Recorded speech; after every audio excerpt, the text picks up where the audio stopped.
하나님 말씀 보시겠습니다. 하나님 말씀은 에스겔서 37장 1절에서 14절까지 말씀입니다. 여호와께서 권능으로 내게 임재하시고 그의 영으로 나를 데리고 가서 골짜기 가운데 두셨는데 거기 뼈가 가득하더라. 나를 그 뼈 사방으로 지나가게 하시기로 본즉 그 골짜기 지면에 뼈가 심이 많고 아주 말랐더라. 그가 내게 이르시되 인자야 이 뼈들이 능히 살 수 있겠느냐 하시기로 내가 대답하되 주 여호와여 주께서 아시나이다. 또 내게 이르시되 너는 이 모든 뼈에게 대언하여 이르기를 너희 마른 뼈들아 여호와의 말씀을 들을지어다. 주 여호와께서 이 뼈들에게 이같이 말씀하시기를 내가 생기를 너희에게 들어가게 하리니 너희가 살아나리라. 너희 위에 힘줄을 두고 살을 입히고 가죽으로 덮고 너희 속에 생기를 넣으리니 너희가 살아나리라. 또 내가 여호와인 줄 너희가 알리라 하셨다 하라. 이에 내가 명령을 따라 대언하니 대언할 때에 소리가 나고 움직이며 이 뼈 저 뼈가 들어맞아 뼈들이 서로 연결되더라. 또 내가 또 보니 그 뼈에 힘줄이 생기고 살이 오르며 그 위에 가죽이 덮이나 그 속에 생기는 없더라. 또 내게 이르시되 인자야 너는 생기를 향하여 대언하라. 생기에게 대언하여 이르기를 주 여호와께서 이같이 말씀하시기를 생기야 사방에서부터 와서 이 죽음을 당한 자에게 붙어서 살아나게 하라 하셨다 하라. 이에 내가 그 명령대로 대언하였더니 생기가 그들에게 들어가매 그들이 곧 살아나서 일어나서는데 극히 큰 군대더라. 또 내게 이르시되 인자야 이 뼈들은 이스라엘 온 족속이라. 그들이 이르기를 우리의 뼈들이 말랐고 우리의 소망이 없어졌으니 우리는 다 멸절되었다 하느니라. 그러므로 너는 대언하여 그들에게 이르기를 주 여호와께서 이같이 말씀하시기를 내 백성들아 내가 너희 무덤을 열고 너희로 거기에서 나오게 하고 이스라엘 땅으로 들어가게 하리라. 내 백성들아 내가 너희 무덤을 열고 너희로 거기에서 나오게 한즉 너희는 내가 여호와인 줄 알리라. 내가 또 내 영을 너희 속에 두어 너희가 살아나게 하고 내가 또 너희를 너희 고국 땅에 두리니 나 여호와가 이 일을 말하고 이룬 줄을 너희가 알리라. 여호와의 말씀이니라. 아멘. 모든 성경에 있는 내용들을 한번 살펴보시면 다 한 곳으로 포커스가 맞춰져 있어요.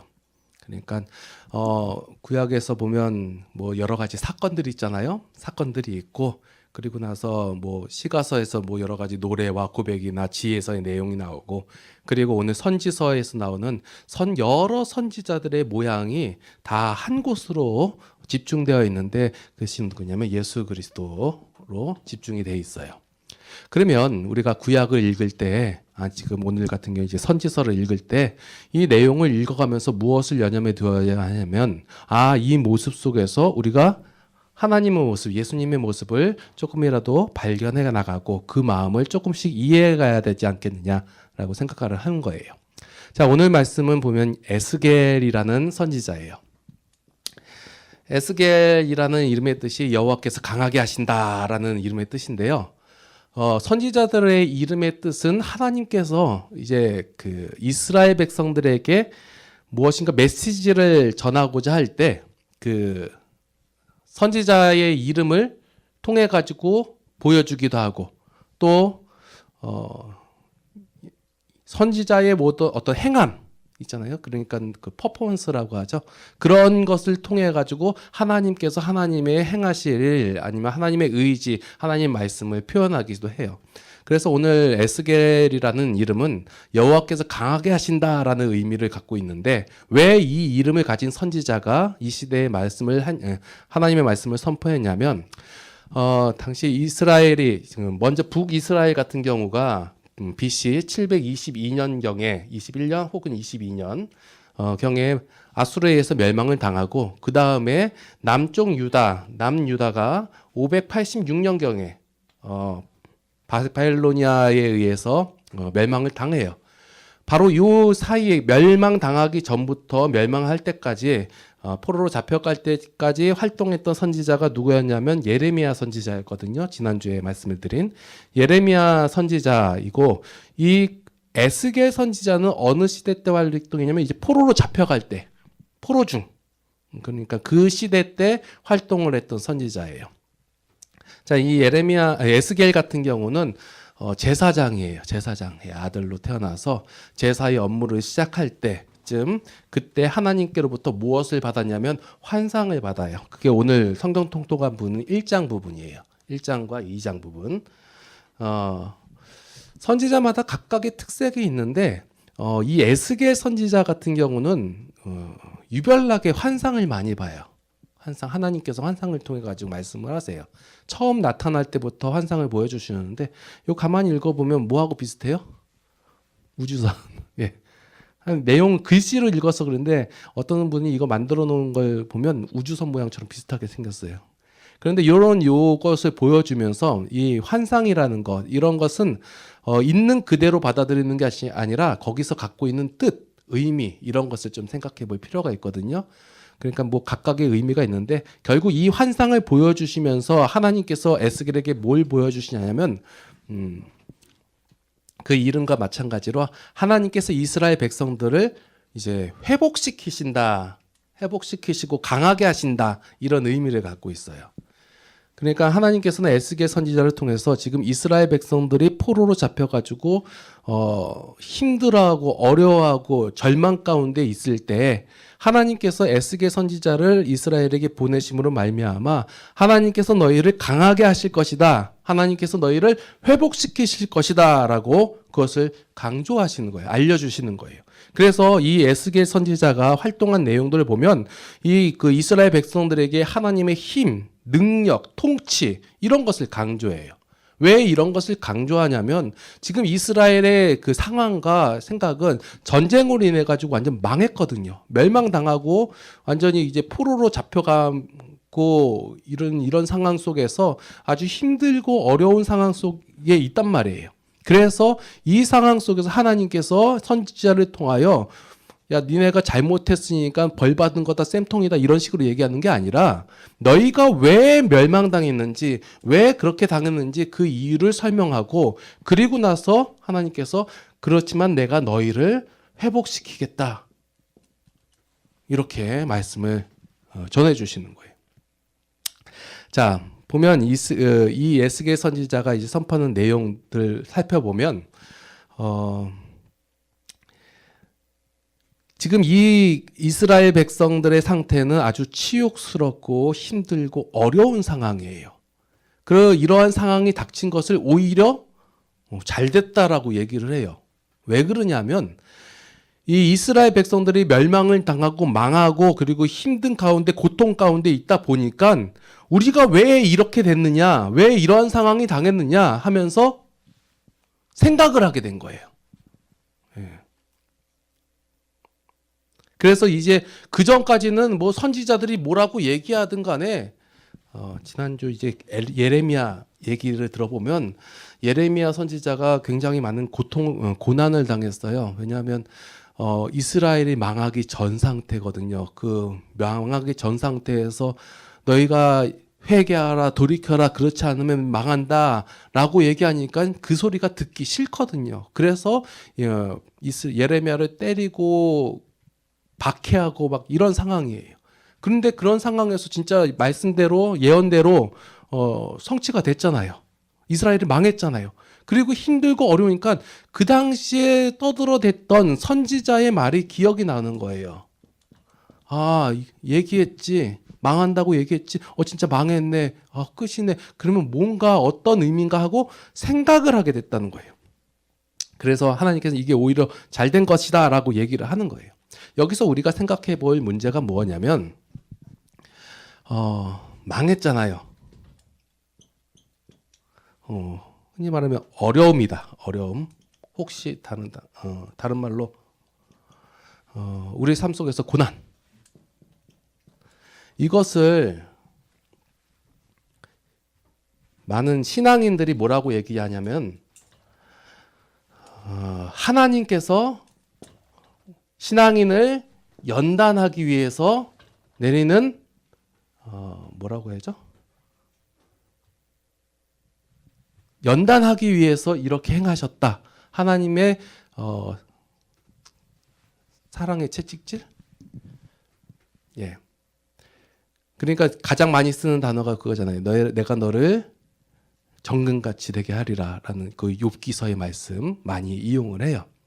그러니까 예를 들어서 제가 삶 속에서 어려움을 좀 많이 그냥 겪었겠죠. 누구나 다 겪었을 때 많은 분들이 얘기하기를 내가 하나님의 종으로서 하나님의 사자로서 크게 쓰임을 받기 위해서 하나님께서 너를 연단시키고 그리고 채찍질 하시고 담금질 하시는 그런 과정 가운데 있다라고 얘기하는 거예요. 자, 많이 듣던 얘기죠. 네. 자, 이 부분에 대해서 성경대로 얘기할까요? 아니면 여러분 듣기 좋은 말 할까요?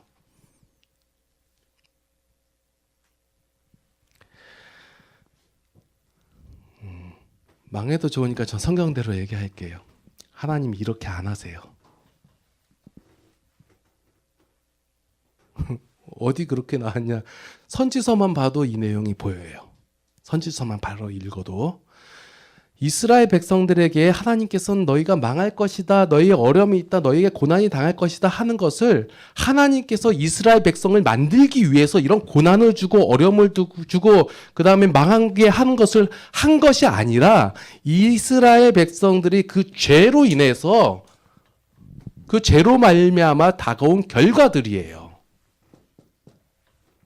그러니까 우리가 인간적으로 생각하기에는 하나님께서 얘를 좀 쓰려고 어떻게든 좀 그 당금질을 하고 좀 굴려보기도 하고 그래가지고 점점 만들어 가야지라고 생각을 한단 말이에요. 그게 보통 인간적인 생각이에요. 근데 성경에서 보여준 하나님의 모습은 이런 모습이 아니에요. 아니라고 얘기하면 안 믿어요. 왜? 안 그럴 것 같으니까. 오히려 사람들에게 듣기에 좋은 말은 무엇이냐면 내가 지금 고난당하고 있지. 왜 그러냐면 하나님께서 너를 크게 쓰시려고 하는 거야. 그러면서 말씀을 듣는 내용이 이제 욥기서의 말씀인데 그 욥기서의 말씀은 욥의 친구 중에 세 사람인 그 세 사람 중 하나인 빌닷인가? 빌닷이 욥의 사정을 모르고 하나님도 모르는 상태에서 그냥 던지듯이 하는 말이 뭐냐면 네가 뭐 그 연약하니까 나중에 뭐 심히 창대하게 하겠다라고 위로하시고 또 욥조차도 하나님에 대해서 완전히 깨닫지 못한 상태에서 자신의 지혜와 그것으로 고백한 내용이 나를 하나님께서 정금같이 되게 하겠다라고 말하는 내용이에요. 근데 왜 그런 말씀이 우리의 귀에 쏙쏙 들어오냐? 그렇게 해야지 좀 위안이 되고 또 그렇게 말씀을 들어야 좀 힘이 나거든요. 그런데 하나님께서는 우리에게 이렇게 행하지 않으세요.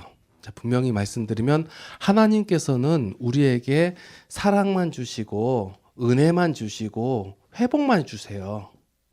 이렇게 당하고 어렵고 하는 것은 인간이 하나님을 모르고 하나님과 단절된 상태에서 죄의 결과로서 내가 안 했는데요? 난 열심히 살았는데요? 아니요. 모든 인간의 죄로 인하여 나타난 현상들이에요. 그럴 때 하나님께서 이러한 상황 속에서 은혜를 내려서 모든 상황을 선용하신다는 거예요. 그러니까 제가 어떤 일을 하는데 뭔가 잘못됐는데 그 잘못된 상황에서 어떻게 또 잘 돼가지고 내가 또 믿음이 더욱더 굳건해지고 하나님을 더욱더 알아가는 계기가 됐어요. 그러면 우리가 고백할 때는 하나님께서 여기까지 나를 이렇게 인도하셨구나라고 고백할 수 있는데 분명한 사실은 하나님께서 이렇게 신앙이 잘못 오해가 되면 어떻게 되냐면 하나님께서 때리고 싸매어 주신다라고 생각한다는 거예요. 유대인들이 사고방식이 그랬어요. 우리가 당한 거 하나님께서 때리시고 그리고 나서 하나님께서 고쳐주시고 회복시켜준다라는 개념으로 이해를 한다는 거예요. 근데 이게 오해예요. 하나님 안 때리세요. 하나님 안 때리시고 선용만 하세요. 그래서 하나님께서 어떻게든 회복시켜 주시고 위로하여 주시고 이끌어 주신다라는 거예요. 선지서에서 계속해서 이런 것이 반복이 되는 거예요. 그래서 하나님께서는 우리를 위로하시고 회복시켜 주시지만 우리가 그런 일을 당할 때는 그것이 바로 너희의 죄 때문에 그렇다라고 하나님께서 얘기해요. 이 죄라는 것을 얘기할 때 왜 우리가 이해하기가 힘드냐면 죄라는 개념 자체가 우리가 결론적으로 받아들여요. 결과물로. 죄라는 것은 어떠한 것을 내가 행하였을 때, 어떠한 것을 했을 때 나타나는 결과로서의 죄를 인정하지 그 자체 본질적인 의미로서의 죄를 생각하지 않는다는 거예요. 죄라는 것은 하나님과의 단절이에요. 하나님과의 단절된 상태, 죽었다라고 얘기를 하는 거예요. 그렇기 때문에 그 죄인이 생각하고 활동하고 움직여서 행동하는 모든 결과가 죄라는 거예요. 자, 그러면 어떤 사람은 살인을 했어요. 그리고 어떤 사람은 살인하고자 하는 분을 품었어요. 자, 누가 죄인일까요? 당연히 살인한 사람이 죄인이잖아요. 우리나라에서도 법에 보면 자, 지나가는 사람 속으로 저 나쁜 놈 생각했어요. 근데 어떤 사람은 나쁜 놈이라고 욕을 했어요. 또 어떤 사람은 때렸어요. 자, 누가 저기 가요? 감옥에 가요? 때린 사람이 가는 거예요. 그리고 욕한 사람 벌금 내는 거고 생각한 사람은 아무 데도 안 가요. 그런데 사람들은 그렇게 얘기하지만 하나님께서 뭐라고 얘기하냐면 그 죄인이기 때문에 그러한 현상들이 드러난다는 거예요. 그래서 감옥에 있는 그 아주 큰 죄를 범한 사람이나 지금 여기 앞에 서 있는 저나 동일한 하나님께로부터 구원받을 수밖에 없는 동일한 죄인이라는 거예요. 누구는 중하고 누구는 약하고 아니라 다 죽었다로 가는 거예요. 그래서 생명이 있어야 되는 거예요. 생명이. 이것을 인정하지 않으니까 하나님을 모르는 사람들이 얘기하는 게 뭐냐면 네가 더 죄를 졌다. 네가 덜 죄를 졌다. 이렇게 구분을 하는 거예요.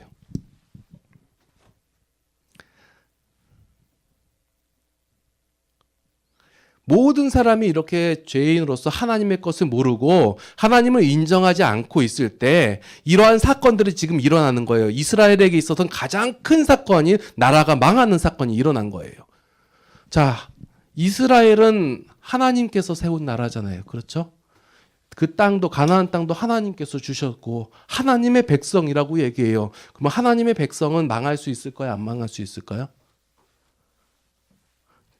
저 쉽게 교회는 하나님께서 세운 아주 값지고 아름다운 공동체잖아요. 그죠?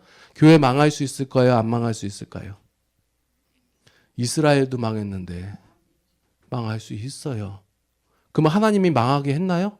하나님이 교회의 주인 되시고 머리 되시는데 어떻게 교회가 망하고 어떻게 이스라엘이 망해요? 근데 이스라엘 망했잖아요. 예. 망했잖아요. 우리가 이러한 사건, 역사를 보면서 하나님께서 어떻게 행하시고 과연 내가 생각하고 있는 게 뭐가 잘못되고 뭐가 옳은지를 분별할 수 있는 거예요.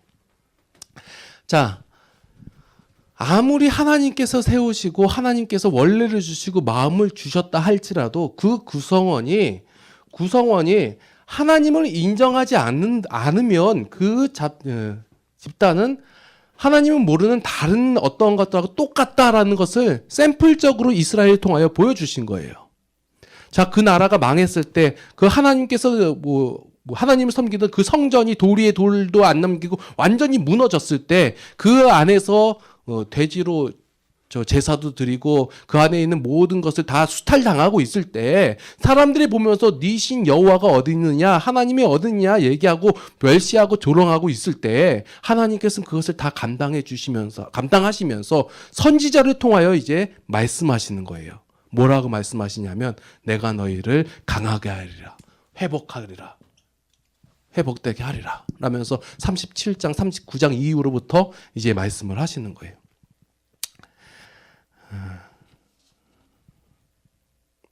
너희가 이렇게 망한 이유가 뭐냐라고 사람들은 이제 이스라엘 백성들이 생각을 할 거 아니에요. 그래서 생각한 내용이 뭐냐면 우리가 약해서 그렇다. 군사력이 약해서 아니면 힘이 없어서 정치력이 부족해서 그렇다라고 생각할 때 하나님께서는 너희가 하나님을 인정하지 않았기 때문에 그렇다. 그것을 멸시했다라고 얘기하는 거예요.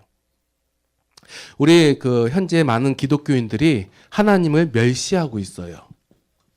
그렇게 이렇게 얘기하잖아요. 그러면 싫어해요. 내가 언제 멸시했냐? 난 날마다 찬양을 하고 기도를 하고 하나님 말씀을 보고 그런다. 어찌 내가 언제 멸시했냐? 라고 얘기를 해요. 그런데 하나님을 인정하지 않는 것이 그것이 멸시했다라고 성경은 말하고 있는 거예요.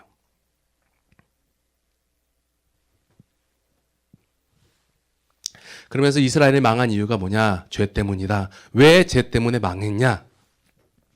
라고 보여주는 게 무엇이냐면 이스라엘의 죄인일 때 뭘 하냐면 하나님을 거부하는 현상이 나타나요. 하나님을 인정하지 않으니까 하나님의 영광을 하나님을 인정하지 않고 거부하니까 그 영광이 떠났다라고 에스겔에서는 표현하고 있는 거예요. 하나님의 영광이 떠났기 때문에 너희 가운데 그런 고통이 있는 것이고 어려움이 있는 것이다. 다시 말해서 이 영광을 뭐라고 얘기할 수 있냐면 은혜라고 얘기할 수 있어요. 하나님의 은혜를 너희가 거부하였기 때문에 그러니까 하나님께서는 계속해서 이스라엘 백성들에게 은혜를 주시는데 그것을 이스라엘 백성이 인정을 안 하고 거부를 하니까 그 은혜를 저버리는 거예요. 은혜를 저버리니까 원래 있던 죄의 속성대로 살아가는 거예요. 하나님께서 그 은혜로 말미암아 그 이스라엘을 보호하시고 인도하시고 울타리로 두르셨는데 그 하나님의 인도하심과 은혜를 스스로 거부를 하고 우상을 섬기니까 그 하나님의 은혜를 저버려서 자연스럽게 죄가 들어오는 거예요. 죄의 성질이 무엇이냐? 강한 것이 약한 것을 지배하는 것이고 그리고 힘 있는 자가 없는 것을 약한 자를 뺏는 거예요. 그런 다른 죄인들이 이제 들어와서 수탈을 하는 거예요. 그 이스라엘 그 가운데 있는 거예요. 그래서 하나님께서 너희가 이렇게 된 이유가 뭐냐면 너희의 죄 때문에 그렇다. 그러면 이스라엘 백성들이 생각을 하잖아요.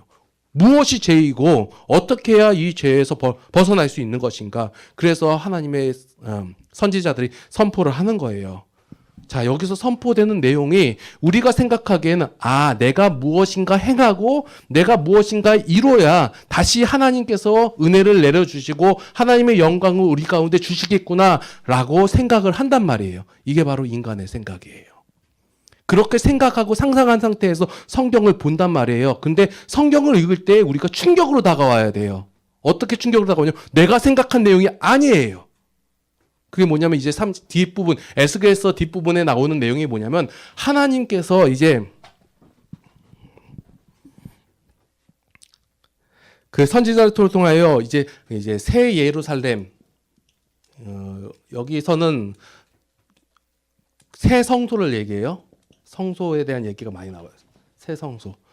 그 하나님이 그 새 성소를 너희에게 주겠다. 이루게 하겠다. 그 내용들이 쭉 나오는 게 뭐냐면 내 영을 이제 너희 가운데 두어서 너희로 살게 하겠다라고 말씀하시는 거예요. 어느 때에 이 말씀을 하시냐면 이스라엘이 완전 망해가지고 포로로 끌려갔을 때 그것을 이제 환상을 통하여 보여주는 내용이 오늘 본문 말씀인 마른 뼈예요. 마른 뼈 사건. 마른 뼈라는 것은 완전히 그 회생의 건덕지조차 없는 상태예요. 누가 봐도 이건 안 된다예요. 누가 봐도 안 된다는 상태에서 하나님께서 이루어 놓으시는 거예요. 그러면 이거는 누가 봐도 하나님께서 하실 수밖에 없다라는 거예요. 우리 가운데 우리 삶 속에서 흔히 말하는 기적이 일어나는 경우가 있어요. 그렇죠? 기적이 일어나는 경우 있어요. 이거는 뭐냐면 기적이 일어나서 그 삶이 좀 편해져야지 좋은 게 아니야. 그거보다 하나님께서 그 기적을 보여주심으로 말미암아 그 기적을 접한 모든 사람들이 이거는 하나님만이 하실 수 있습니다 라고 고백하기를 원하는 거예요. 이거는 도저히 될 수 없는 일인데 인간적인 계산과 생각으로는 도무지 이게 될 수 없는 거예요. 그런데 그것이 되는 거예요. 이 사람 도무지 하나님 믿을 것 같지 않는 사람이 어느 날 보니까 하나님 믿고 있어요. 이것은 하나님께서 하실 수밖에 없는 거예요. 그러니까 마른 뼈 사건을 통해 가지고 도무지 될 수 없고 생각조차 상상조차도 못할 때 하나님께서 먼저 말씀을 하시고 그 다음에 이루어 주시는 거예요. 그리고 나서 그 맨 마지막에 뭐라고 하냐면 내 영을 너희 가운데 더 두어 너희가 살아나게 하고 또 너희를 너희 고국 땅에 두리니 나 여호와가 이 일을 말하고 이룬 줄을 너희가 알리라라는 거예요. 그러면 하나님께서 계획하시고 얘기하시고 말씀하시고 그 다음에 선포하신 다음에 그 일을 이루신 거예요. 그것을 보고 우리는 뭐하냐면 안다라고 얘기해요. 어떤 행함을 얘기 아니라 그 행함에 대한 결과를 그걸 그냥 고개 끄덕거리는 거예요. 그걸 인정이라고 얘기해요. 그래서 하나님께서 우리에게 원하시는 것은 너희가 마른 뼈같이 아주 힘들고 어렵고 멸절? 도무지 회생의 기운이 없는 그때에 너희가 무엇인가 행해서 결과를 얻어내라 그 얘기하는 것이 아니라 하나님께서 계획하시고 하나님께서 일하시고 하나님께서 성취하신 것을 너희가 그것을 바라보고 인정하라라는 거예요. 이러면 사람들은 허무해요. 그죠?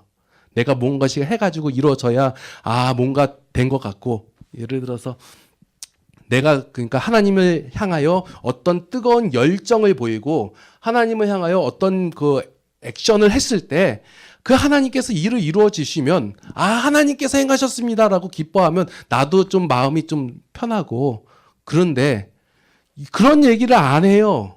안 하고 그냥 선지자를 통해서 뭘 얘기하냐면 너희는 하나님께서 뭘 하겠다고 계획을 말씀해요. 그리고 나서 그 일을 이루어 가시는 거예요. 그런데 그 일을 이루어 가시는 그 시간이 조금 걸려요. 보면 지금 멸망했잖아요. 망해서 지금 다시 회복 시기까지 약간 70년의 기간이 있어요. 그 기간 동안 뭐 하냐면 선지자가 계속 선포하는 거예요. 하나님께서 행하신다. 하나님께서 너희들을 이렇게 하시겠다. 그러면서 더 미래의 것까지 얘기하는 게 뭐냐면 새 성소를 주겠는데 그것을 너희 가운데 두겠다. 라고 하면서 여호와께서 거기 계시다 하고 이제 에스겔서 맨 마지막에 뭐라고 하면 여호와 샴마라고 부른다고 했어요. 그 성읍을. 여호와 샴마가 뭐냐면 여호와께서 거기 계시다라는 거예요. 자, 처음에 죄 때문에라고 말씀을 드렸잖아요. 그 죄의 결과로서 무엇이냐면 여호와의 영광이 떠났다라는 거예요. 여호와의 영광이 떠나니까 지금 너희가 그렇게 힘들고 어려운데, 자, 그러면 여호와의 영광이 다시 임하면 너희가 그 가운데서 참된 평안과 화평을 누리며 살겠다라고 하시는 거예요. 그런데 이것을 이루기 위해서 너희에게 어떠한 행위나 어떠한 열정을 요구하는 것이 아니라 그냥 하나님께서 선포하시는 거예요. 내가 너희 가운데 들어가겠다. 그전에는 이제 율법을 너희에게 줌으로 말미암아 율법을 우리에게 주셨는데 그냥 책으로 주니까, 두루마리로 주니까 못 알아들어 먹어요. 그래서 두루마리를 먹으라 얘기가 나오는 거예요. 그러니까 그 입에는 다니까 나중에 쓰게 되었다. 그 내용이 여기서 나오는 거거든요. 그러면 뭐 하냐면 이제 내가 내 영을 이제 너희 속에 두겠다예요.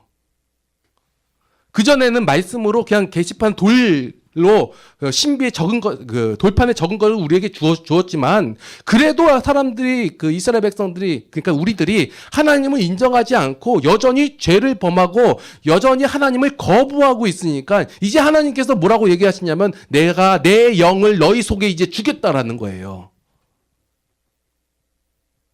그래도 안 되니까 이제 너희 속에 두어서 이제 내 성소를 너희 안에 두어서 내가 거기 거하겠다라고 얘기하는 거예요. 그리고 나서 이제 선지서에서 이제 계속 얘기한 다음에 이제 예수 그리스도가 오시는 거거든요. 예수 그리스도께서 오시면 어떻게 됐어요? 우리의 모든 죄를 다 담당하시고 우리가 아직 인식하지고 생각하지도 못할 때 그것을 다 해결하시고, 그리고 나서 내가 너희를 자유케 하셨다라고 선포하시고, 그리고 나서 그 신이, 그 하나님이 우리 가운데 아예 들어와 하시는 거예요. 그게 성령님이 우리 가운데 거하시는 거거든요. 거하게 하겠다라고 하나님께서 계획하시고 행하시고 북치고 장구치고 다 하시고, 우리는 뭐하라? 너희는 그것을 알라라는 거예요. 야다, 알라.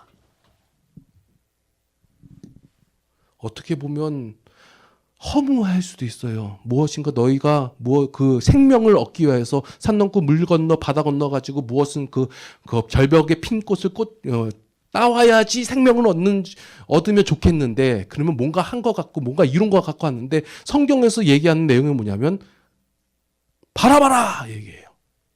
모세가 그 장대에 뱀을 달아 올린 것 같이 십자가에 달린 예수 그리스도를 너희가 그냥 바라봐라 얘기해요. 이게 기독교예요. 하나님을 위하여 하나님을 향하여 무엇인가 너희의 열정을 드리고 너희의 헌신을 드리고 너희의 마음을 드려라 이런 얘기가 없어요. 다 선지서에서 얘기하는 게 뭐냐면 하나님께서 하시겠다는 얘기고 하나님께서 성취하시겠다는 얘기고 결국적으로 하나님께서 행하신 결과를 너희가 받아 누려라 하는 거예요. 누리는 가장 첫 번째 행위가 뭐냐면 바라보는 거예요. 하나님께서 이스라엘 백성을 구원하고자 하는 그 의지를 우리에게 보여주셨고 그리고 그 의지를 행한 모든 결과물을 우리가 바라보라는 거예요. 그게 말씀이에요. 하나님께서 우리에게 주신 근로적인 말씀. 물론 말씀 외에도 삶 속에서 하나님께서 행하신 모든 것들이 있어요. 그것도 바라보시고 가장 쉽게 글로 우리가 아직 까막눈은 아니잖아요. 글로서 보시면 그걸 바라보시고 그걸 바라보실 때 처음에는 우리가 인간적 개념과 본질을 방향을 가지고 성경을 대할 수밖에 없어요. 모든 경전을 대할 때. 그런데 그 경전 속에서 이제 풀이되고 해석되어지고 얘기되는 내용은 뭐냐면 그 방법과 기준이 아니라 이제 하나님적 기준과 방법을 얘기하는 거예요. 그래서 읽었고 생각해야 되는 거예요. 자, 이스라엘이 망하기 전에 하나님께서 그 이스라엘을 안 망하게 하실 수 있었을까요? 없었을까요? 있었어요. 그런데 하나님께서 이스라엘 백성들에게 큰 형벌을 내리신 게 뭐냐면 내어버려 두심이에요.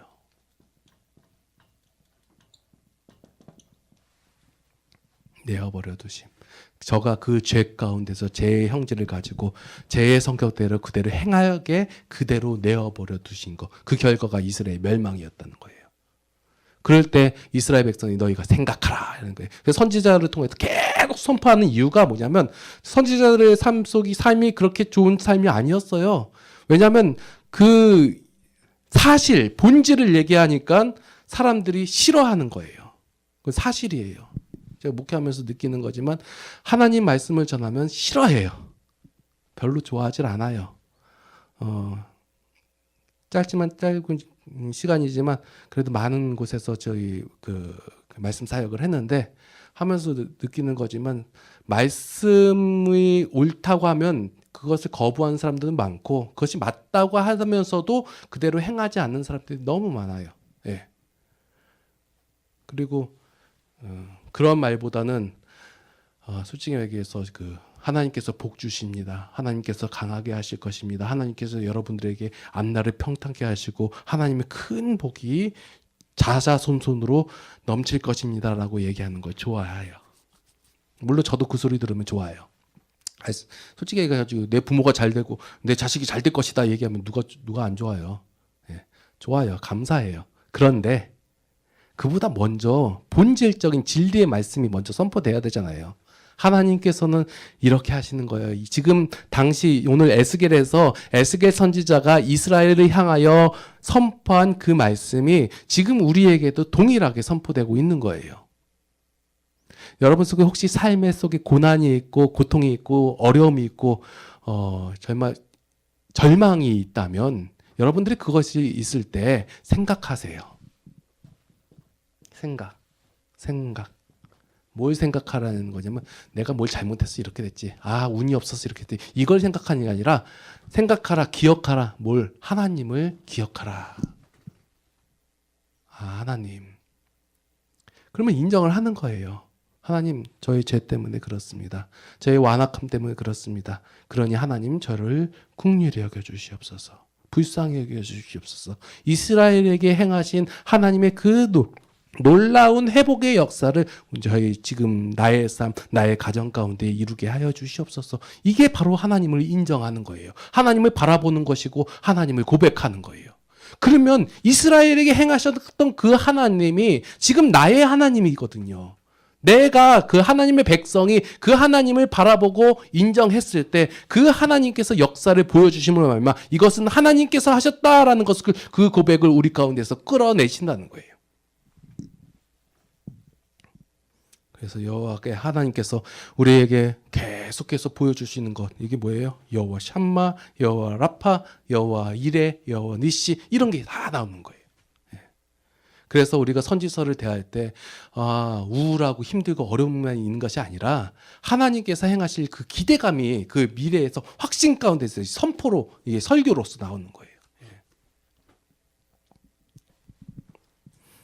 근데 시간이 오래 걸린다 하는 거예요. 그 일이 이루어지기까지. 근데 그 시간 가운데서 우리가 그래도 그 즐거운 가운데서 살 수 있는 이유가 뭐냐면, 결국적으로는 하나님께서 이루시라는 사실을 수많은, 지금 보시면 이사야 때도 제가 말씀을 드렸고 예레미야 때도 말씀을 드렸잖아요. 또 반복되는 내용이 에스겔에서도 말씀을 드리는 거예요. 이제 또 나올 다니엘, 호세아, 유엘, 이 수많은 선지서 속에서 계속해서 반복적으로 선포가 될 거예요.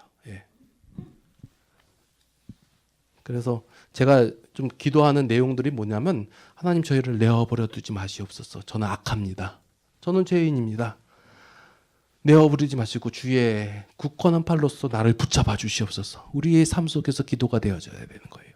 하나님께서 내어버려 두면 죄의 성질, 죄의 모습 그대로 방종되이 행한다는 거예요. 누가? 이스라엘 백성이 나아가서, 성도가 지금 성도 아닌 사람들한테 얘기하는 게 아니라 성도한테 얘기하는 거예요. 성도 아닌 사람들, 지금 성경이 이스라엘 백성들에게 주어졌잖아요. 더해서 우리에게 주어졌잖아요. 지금 여기 내용이 바벨론 사람들한테 얘기한 것도 아니고 아수르 사람들한테 얘기한 것도 아니에요. 이스라엘 백성들에게 선포한 거예요. 하나님께서, 그러니까 이스라엘 백성들이 우리가 하나님께 원하거나 요구하지도 않았을 때 하나님께서 먼저 행하시겠다고 말씀하시고 그 말씀을 하나님께서 이루셨어요. 새 예루살렘을 허락하시고 그 성읍의 이름을 이제 여호와 샴마라고 정하심으로 이스라엘을 구원하고자 하는 그 하나님의 의지를 말씀을 통하여 하나님께서 선포하시는 거예요. 우리가 그럴 때 아멘으로 고백함으로 말미암아 그 하나님을 인정하고 그 하나님께서 주시는 그 큰 복락을 누리며 살아가시는 여러분들이 다 되시기를 예수님의 이름으로 축원합니다. 기도하겠습니다. 하나님, 우리가 구약에 있는 이스라엘의 모습을 보면서 어찌 저 사람들은 저렇게 멍청하고 무지할까라고 비난을 합니다. 그런데 정작 그 모습이 우리의 모습입니다. 하나님을 인정하지 않고 하나님을 고백하지 않으면서 내가 언제 하나님을 멸시했습니까? 라고 당당하게 말하고 있습니다. 하나님, 이제 우리가 그 하나님을 바라보게 하여 주시옵소서. 나의 삶 속에서 일어나는 모든 상황 가운데 그 하나님을 바라봄으로 말미암아 그 하나님을 고백하게 하여 주시옵소서. 또한 간절히 원하는 것은 우리는 아직 연약합니다. 부족합니다. 여전히 죄의 모습이 그대로 있습니다. 하나님, 저희들을 불쌍히 여겨주시사 내어버려 두지 마시고 하나님의 굳건하고 강건한 오른팔로 저희를 감싸 주시옵소서. 그로 말미암아 일어나는 모든 상황 속에서 그 하나님을 고백하게 하여 주시옵소서. 오늘 그 하나님께 감사함으로 말미암아, 그 하나님을 고백함으로 말미암아 여러 가지 모양으로 그 하나님께 고백을 합니다. 고백한 손길들 위에 하나님께서 무한한 복과 영광으로 더하여 주시옵고 각각 가정 속에 하나님의 영광이 임재하게 하여 주시옵소서. 이제는 우리 주 예수 그리스도의 무한하신 은혜와 하나님 아버지의 극진하신 사랑하심과 성령님의 감화 감동 교통 인도 보호 역사하심이 이제 하나님을 향하여 그 하나님을 고백하며 그 하나님의 행하신 일을 찬양하길 원하는 모든 성도들 머리 위에 이제로부터 영원토록 함께 하시옵기를 간절히 축원하옵나이다. 아멘.